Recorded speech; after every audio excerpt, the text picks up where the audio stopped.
nourishing yourself emotionally, spiritually, and socially. That is why it is called Whole Person Integrative Eating. Yes. And that is what 21st century nutrition is. It's not only about physical health. It's not calories in, calories out anymore. Not working. That's not working, as we've seen. Not working. Welcome to Becoming Virtuosa, the podcast with Dr. Susan Crockett. You are now listening to episode number 41, Whole Person Integrative Eating, a personal interview with internationally respected nutrition researcher and award-winning author, Deborah Kesten, MPH. Welcome to Becoming Virtuosa, the podcast that encourages you to become your best virtuosa self.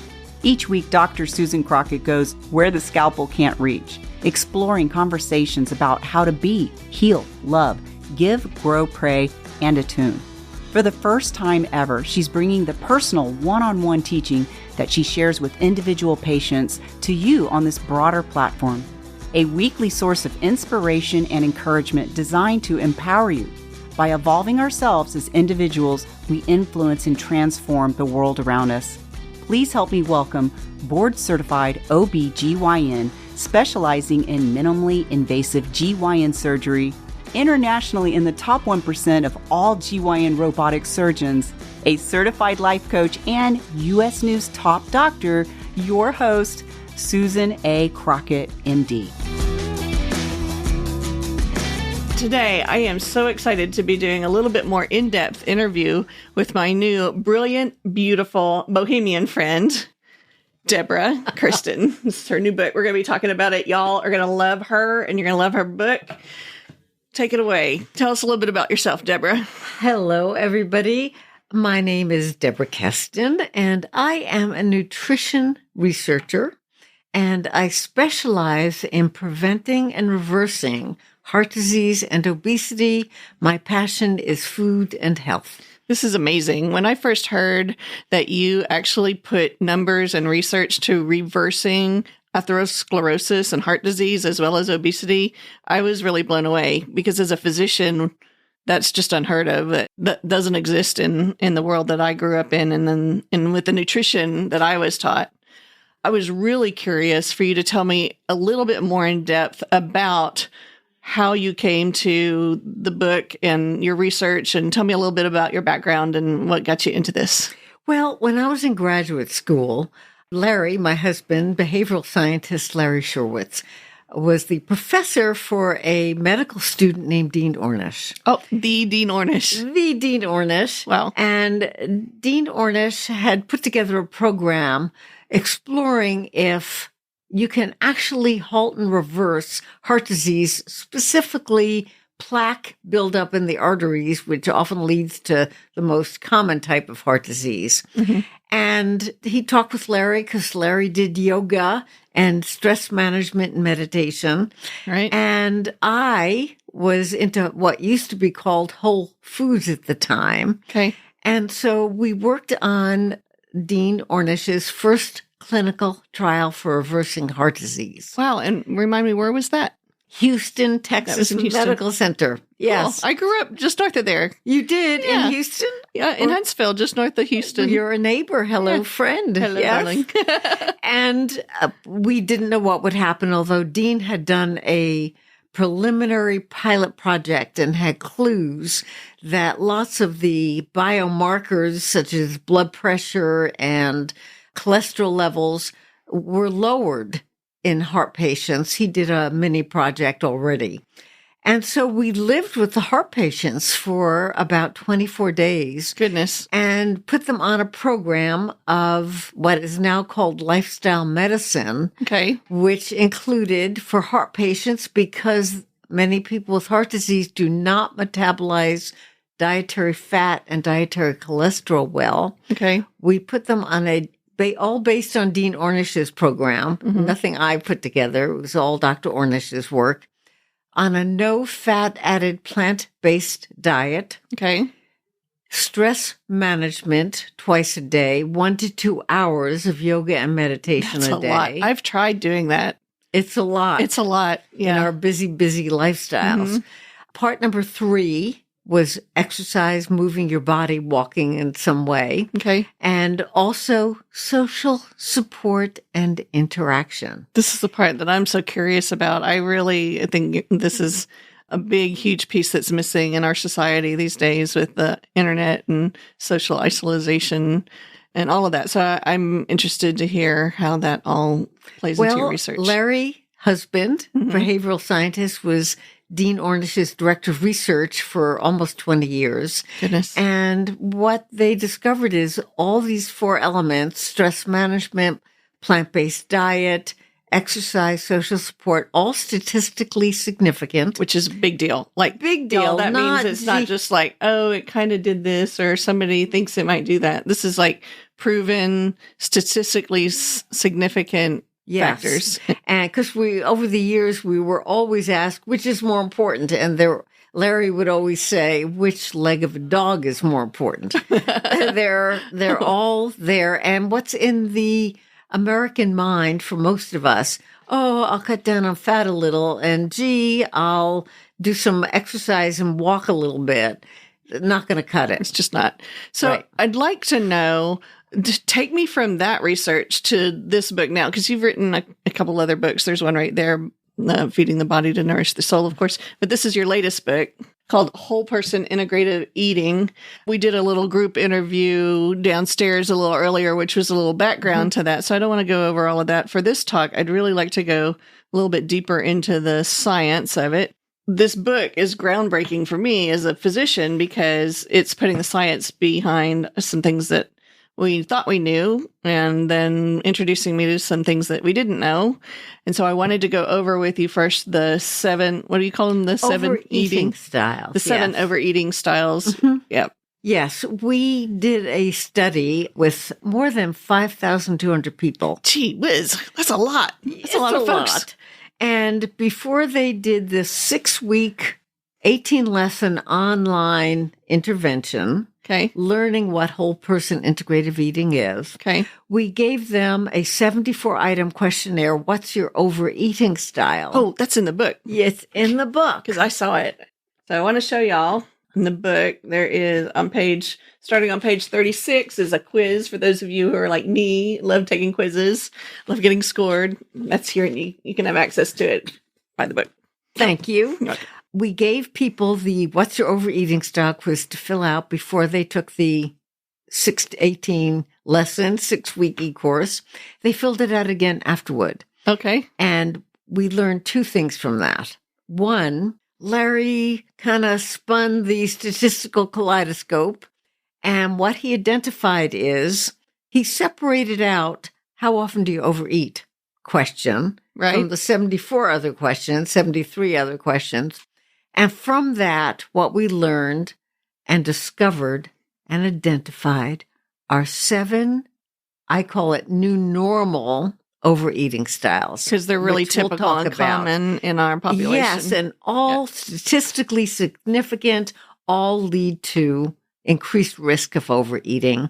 And 5 of the 7 increase the odds of becoming overweight or obese. This is astonishing. So I took the quiz as I saw myself in them. We all commonly think about the first one, which is the emotional overeating. That's the classic thing that, especially as women, when you talk about overeating when we're just wanting to soothe ourselves. That one wasn't so surprising to me, but can you tell me what the other 6 were and then Of a little bit course. about them, please? The first one I'm going to share is the what to eat overeating style. Okay.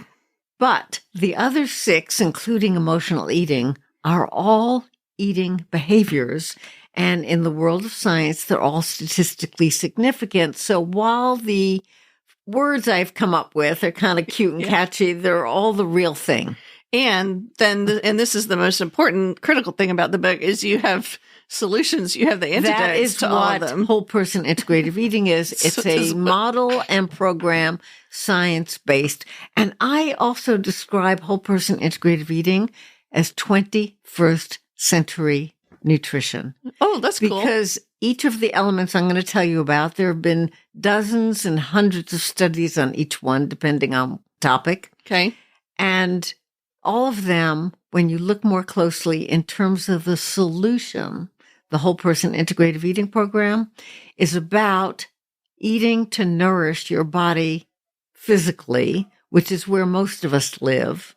Right. But it's also about nourishing yourself emotionally, spiritually, and socially. That is why it is called Whole Person Integrative Eating. Yes. And that is what 21st century nutrition is. It's not only about physical health. It's not calories in, calories out anymore. Not working. That's not working, as we've seen. Not working. Okay. You want me to share the overeating styles? Tell me. One is the what to eat. Okay. And the overeating style, in terms of increasing odds of overeating and obesity, is everyone's familiar with this. All of the overeating styles I'm sharing should be familiar. Okay. Fast foodism. Oh, gosh. Yes. Eating lots of processed food and refined food and lots of pizza and donuts. And we just know what's all normal for most of us. Most of us have learned to eat that way. Yep. And that increases the risk, not only because of calories, but because I call it, this is my own personal description, dead food. It just doesn't have the vitamins, minerals, phytochemicals, fiber, nutrients your mind, body, not just your body, need to survive and thrive and be healthy. Agreed. That's the what to eat. The 6 behavioral eating behaviors linked with overeating. One are what you just mentioned, emotional eating, stress eating. Right. And it releases, we know that when you eat high carb food, such as sugar and white flour and rice, it releases Cheetos. A natural hormone, Cheetos. That's my downfall is Cheetos. I'm an ice cream lady. It releases a naturally occurring hormone called serotonin, which calms and relaxes. But I want to really highlight, it takes about 20 minutes for the effect. So you can eat a lot while you're trying to get the effect to come on. That's what most of us do, yes. And it works. But I'm also suggesting wait and enjoy it. Instead of slow down and go, oh, wow, there it is. And think about your food. Enjoy it. Because most of us are eating that way and having kind of binge eating and overeating, emotional eating. And mindless eating. Because we're feeling anxious and depressed, and it's usually out of negative emotions. The second overeating behavior, again, this was so surprising to us, is unappetizing atmosphere. Yeah, this one was the shocker to me too. 2 or 3 of them were shocking to Larry and me when we were discovering this. And when I say unappetizing atmosphere, I mean aesthetically and I mean emotionally. Meaning if someone's arguing at the table or at the table opposite you, if you're in a restaurant. That affects you. Or if you're having a fight, an argument with somebody you're dining with. That impacts metabolism, the way in which food is metabolized, and not only influences overeating, but also influences the way in which food is metabolized. And I'll talk about that in a moment. Wow. The second part is negative aesthetic environments, such as eating some 500-calorie muffin, for example, while you're filling up your tank at the gas station, and you're inhaling the fumes, or you're in your car and you're driving and you're in a traffic jam, and again, fumes from the car, stress. And that changes how our bodies metabolize that food that we're eating? A brilliant researcher, this is the other side of it, the Whole Person Integrative Eating program, are the 7 antidotes. Right. And solutions to the 7 overeating styles. Okay. And I want to highlight that of the 5,200 plus people who participated in our program, those who replaced the overeating styles with the elements of whole person integrative eating were the ones who just naturally, without dieting, lost weight and ate less, naturally as a side effect of replacing the overeating styles I'm sharing with the elements of whole person integrative eating. That's amazing. Okay, so we've gotten 2 emotional eating, fast foodism, and unappetizing atmosphere. Right. A researcher named Candace Pert, brilliant researcher, she wrote a book called Molecules of Emotion. And what she discovered is when you have an emotion, it's in your brain, but it releases what's called peptides, signals, just natural signals, not only in your brain cells, all of your brain cells, but throughout every cell throughout your body. Wow. And these emotions impact the way in which your cells operate. And I have a quote from her that I give in a PowerPoint presentation, and she is pretty much saying that these peptides, if you're feeling anxious and depressed, which is what's happening with most of us when we eat, and when we're stressed and anxious, it affects the way in which the food is metabolized. Wow. And it also can increase odds of overeating, and because you don't digest it well, gaining weight. That is just, it blows my mind. It blows my mind. New information. Yes. So I valuable. describe what we're talking about as ancient food wisdom because I researched ancient food wisdom from world religions, cultural traditions, and Eastern healing systems, which are the guidelines we turn to for thousands of years. And now you're just validating that with science. Nutritional science. Okay, Yes, so validating it. What number are we at to now? 5? Okay, number 4. 4. And that is task snacking. Eating while you're doing other things. I do that. At your computer, walking down the street, all normal. Yes. You're normal American. And the task snacking overeating style, this antidote to that, which is part of the Whole Person Integrative Eating program, is mindfulness eating. To be aware of what you're eating moment to moment, non-judgmentally. Oh, whoa, that's a big word right there. Not judging yourself, not judging the food. Yes, being in the moment and enjoying it. No matter what you're eating. No matter what you're eating, enjoy it. Bring moment to moment, non-judgmental awareness to every aspect of the meal. I love that. I love that. I do too. Number 5, new normal overeating style is food fretting. We're worrying about what we're eating. Always worrying about it. And the word is over concern about what you're eating. Is it good? Is it bad? Moral judgment projected onto yourself, onto the food. It's sinful. I was good today. I was bad today. And it's, again, that's become normal for us. We have a phrase now. It's not a clinical diagnosis, but it's in the culture, orthorexia. Eating, orthodontia is familiar to most of us, straightening your teeth.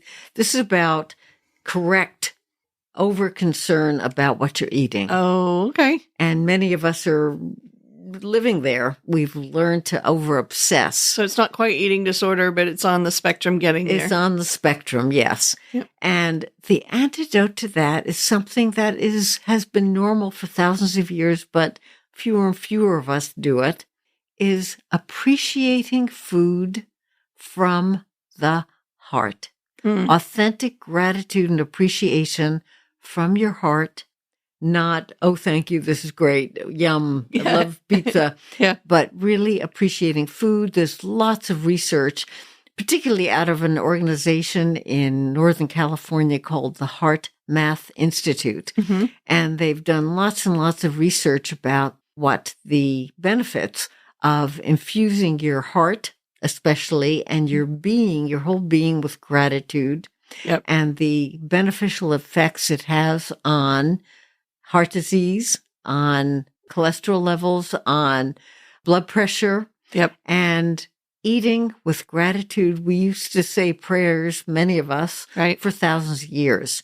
And I'm suggesting really authentically appreciating food instead of worrying about it and judging it. The 6th overeating style really surprised us. It's called sensory disregard. That's mine. I did that quiz, and at the bottom of the quiz, where it totals everything up, it has a line that says total sensory regard score. I'm like, yes, I have total sensory disregard. I just want to eat when I'm eating and be on to the next thing. Of course, that's what most of us have learned. And that means flavoring and savoring food with loving regard. I'll give you an example. Ancient food wisdom from Eastern healing systems, their concept of optimal nutrition for thousands of years before what I call eating by number, counting calories and carbs and fat grams, was based on whether food contained all 6 tastes: bitter, sweet, salty, sour, astringent, and pungent. That's cool. And that meant bringing your attention into your mouth. Right. And tasting and being aware of and savoring the flavors and the food. Yes. I've never heard of that. And before. that, again, when you don't relate to food through the aroma and the color and the flavors and the texture and what you're eating, affects, I repeat this, the way in which food is metabolized increases the odds of overeating, increases the odds of weight gain.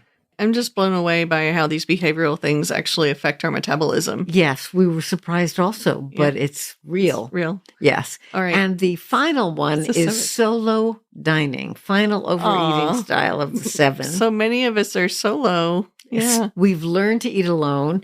And one of life's greatest pleasures is eating with other people. We evolved around tribes and fireplaces. Mm-hmm. And sitting with our tribe in front of the fireplace and families and friends. And we've become very socially isolated. Many of us are single. I think over 50-something% of adults are single now. Yep. And with COVID, we've learned to work at home, alone. Lots of studies, particularly out of Japan and Korea, have linked eating alone with eating, 1, junk food, and fast food, and 2, overeating and obesity. So this is not something magical I'm making up. The solution in terms of whole person integrative eating is to eat with others as often as possible. Have the dinner party. Have the dinner party. And if you're working at home, which more and more of us are doing, maybe take an online coffee break, a virtual coffee break with a friend. Okay, that's maybe have an online cooking club and share a meal once a week or once a month with a group of people. I love those ideas. And connect with people as often as possible. Yeah, that makes so much sense. All of these things that you're teaching for healing are things that intuitively we know we should do, but I've just never heard of them being attached to the medical problems or to the metabolism. And I'm really grateful. I have a lot of gratitude for you bringing this here today. I want to make sure that our listeners, our viewers can find your book and find you and your website. You want to tell us a little bit about where they can find you? Thank you.